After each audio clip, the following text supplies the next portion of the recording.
మీకు hair fall అవుతుందా? India first liposomal Avengers gummies వాడండి, హెయిర్ ఫాల్ తగ్గించుకోండి.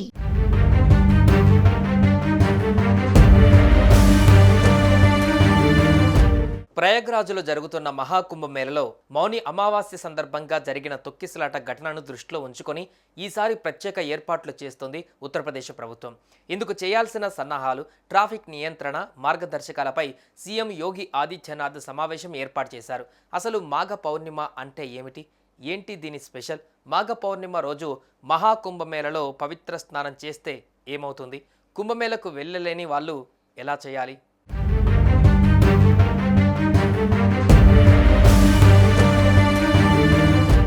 ప్రపంచంలో అతిపెద్ద ఆధ్యాత్మిక కార్యక్రమం ప్రయాగ్రాజ్లో జరుగుతున్న మహాకుంభమేళలో ఈ 5వ అమృత స్నానం కోసం భక్తులు దేశ విదేశాల నుంచి త్రివేణి సంగమానికి తరలి వెళ్తున్నారు.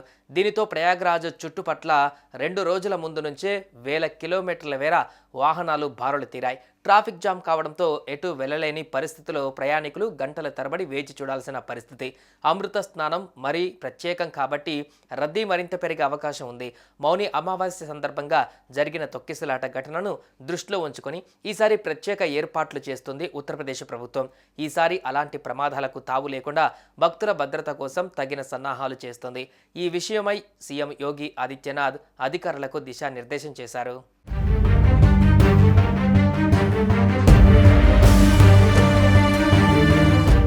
ఏడాది పొడవునా వచ్చే 12 పౌర్ణమిలలో మాఘ పౌర్ణిమకి చాలా ఇంపార్టెన్స్ ఉంది.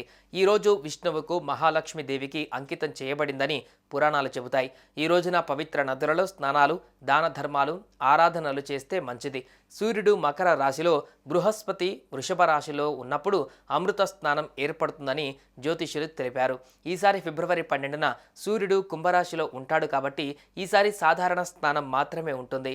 స్నానానికి బ్రహ్మ ముహూర్తం ఉదయం 5:19 నుంచి 6:12 వరకు ఉంటుంది.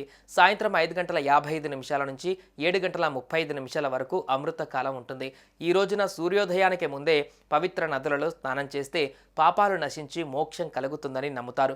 ఈ రోజున విష్ణువు, ఆంజనేయ స్వామిని పూజించడంతో పాటు చంద్రుణ్ణి పూజించి ఉపవాసం ఉండాలి. దాన ధర్మాలు చేయడం, పేదలకు అన్నం పెట్టడం, బట్టలు దానం ద్వారా పుణ్యం లభిస్తుంది. ఈ పర్వదినాన పేదలకు సహాయం చేయండి. అలాగే మీ ఇంటి చుట్టుపక్కల ఆవు ఉంటే ఆవుకు ఆహారం ఇవ్వడం మంచిది.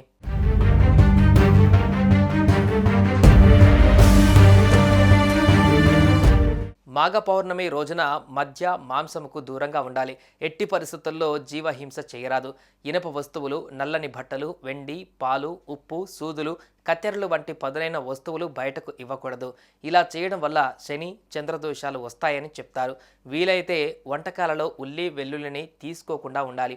మీ భోజనం మీరే వండుకోవడానికి ప్రయత్నించండి.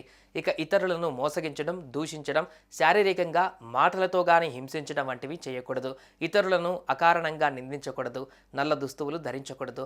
రాత్రి ఎక్కువ సమయం వరకు మేలుకొని ఉండకూడదని పండితులు చెబుతారు.